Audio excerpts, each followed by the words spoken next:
Welcome to Build Your Maverick Business, the podcast for underdog, outlier, and renegade entrepreneurs. Brought to you by Strange Creative Studio. If you dream of going off on your own and launching your rebel empire, but don't know where to start, you're in the right place. We'll teach you how to use mindset, branding, and practical advice to build a killer business and transform your world. And now, here's your host, founder of Strange, Alex Pitt. Hello everyone, welcome back. Do you ever do this thing that I do, right? When you are really, really hungry and you go to the fridge to get yourself a snack, but you haven't really got any food. So then you have to walk away and lower your snack expectations and then go back again. I just ate an entire cucumber and a slice of burger cheese. Not at the same time. No, because that would be weird. Oh, it's bloody delicious. I don't regret anything. Anyway, this week we are following on from last week's episode about storytelling. And we are going to talk about mission and values. All right. Now, this follows on really nicely because with everything we were talking about last week about storytelling, this is a really good way to start understanding what you really give a shit about, okay? Why you do what you do beyond the thing that you're selling. Now, I love to talk about random waves of inspiration that hit me just at the right time, and I'm not really sure the best way to explain something. Every now and then, something just pops out of the air, and I think, oh, fantastic. Yep, I'll talk to everyone about that. And yesterday, this happened, and it happened to me while I was watching Desperate Housewives. What a show. So if you haven't seen it, I mean, go and watch it. It's good fun. But there was an episode which brought in a character who wasn't featured before this episode. We're quite a few seasons in at this point. And this character, Eli, he's a handyman.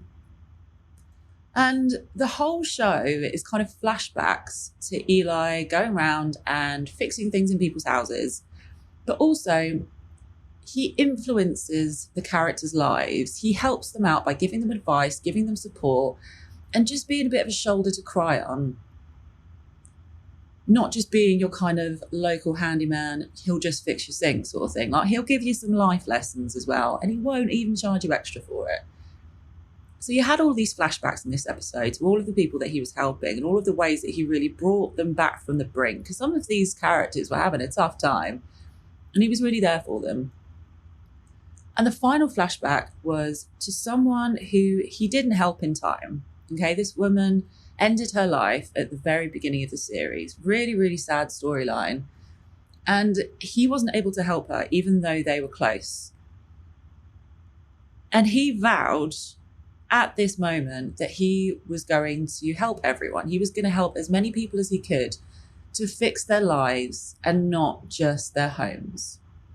Right? I was very emotional during this episode. I was very, very, very emotional. It's very hard hitting stuff sometimes, Desperate Housewives.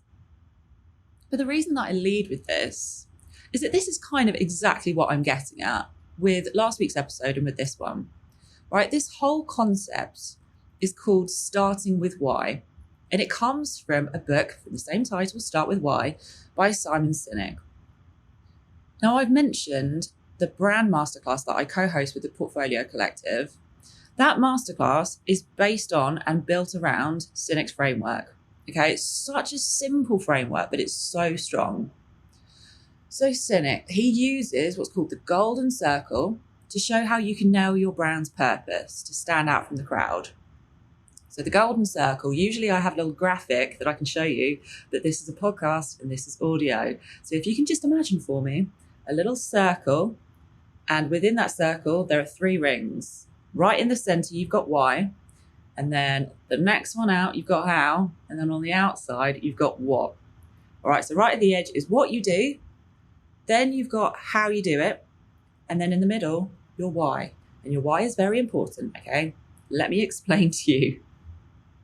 So this idea is very simple, okay? Every company on the planet knows what they do. This outer ring, they know what they're doing. Whether it is distilling gin, selling cosmetics, making skull rings, just looking at my hands, that there will always be another gin distillery, okay, another makeup brand, another jeweler. Think back to our baker friend from the first episode of this series.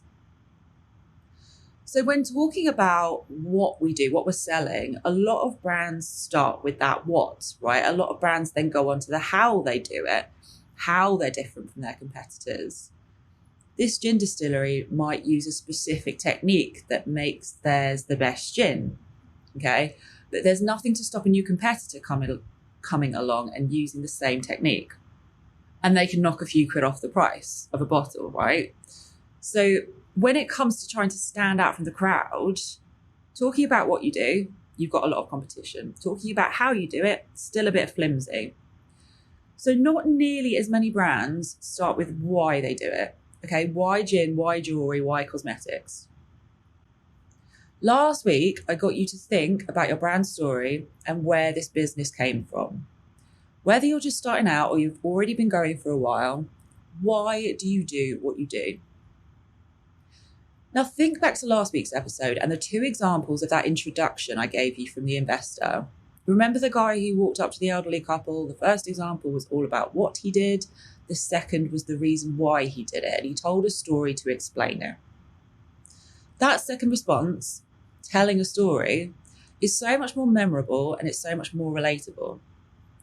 Now, the punchline of that story is the realization that this investor wanted to fix things, just like Eli, the handyman from Desperate Housewives, wanted to fix things that were broken. He cared about not just chucking stuff in the bin when it wasn't performing as it should.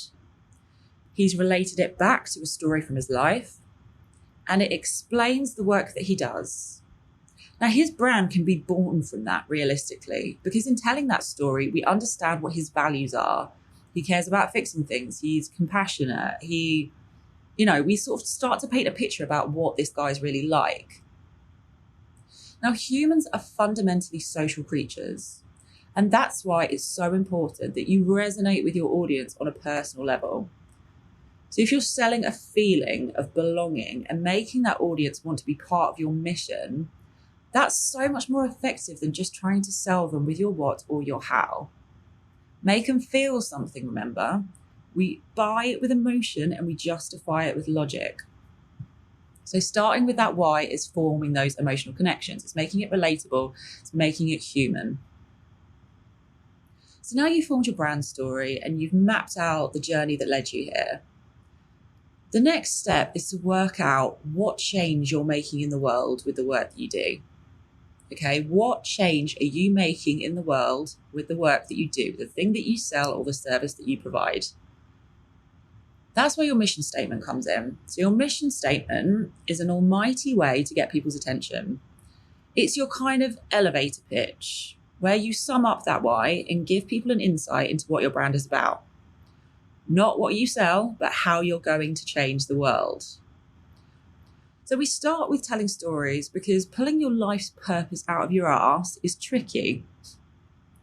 When we look at the stories behind the business launch, we can paint a better picture about why this is the business. Now, at this point, you might be thinking, Alex, I make homemade wax melts and sell them on Etsy from my living room. I'm not changing the fucking world. What are you on about? Right? Bollocks. If you take nothing else away from this episode, from this whole series, or from this podcast, let it be this. Every product you sell, every service you provide, you are selling a transformation. I've talked about this before. Think back to that episode about selling a transformation, a shift from the negative to the positive. Okay? The AA aren't just selling you roadside cover. Again, for my American listeners, in the AA, that's roadside cover, not Alcoholics Anonymous. The AA are selling you a feeling of safety, having felt vulnerable. Nike aren't just selling you workout clothes, they're selling you a vision of yourself as an athlete, having felt lazy and unfit. Whatever it is you're selling, there is a wider benefit you're providing that you're probably unaware of. Now, if you're still not convinced, I want you to ask yourself a question that I ask all of my clients in our brand ignition sessions. And the question is this: if every single person on earth got to experience your product or service and reap the benefits of that thing, what would the impact be? So if you think you're just selling homemade wax melts on Etsy, what you're really selling is comfort, warmth, relaxation, peacefulness, half an hour to yourself in the bath, listening to fucking Enya with the kids being looked after by somebody else so you can just get a fucking break. Okay, that's what you're selling. Specific, I know.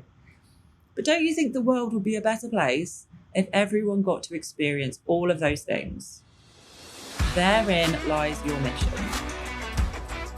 All right, my dears. Go and think about how you're changing the world. And I will catch you here next time. Got an idea for a maverick business of your own? Learn how to build a powerful brand that will get people obsessed with our online program, not just a pretty logo. You'll learn a simple step-by-step framework that will kickstart your killer brand and help you find your raving fan base. Find out more today at strangecreativestudio.com.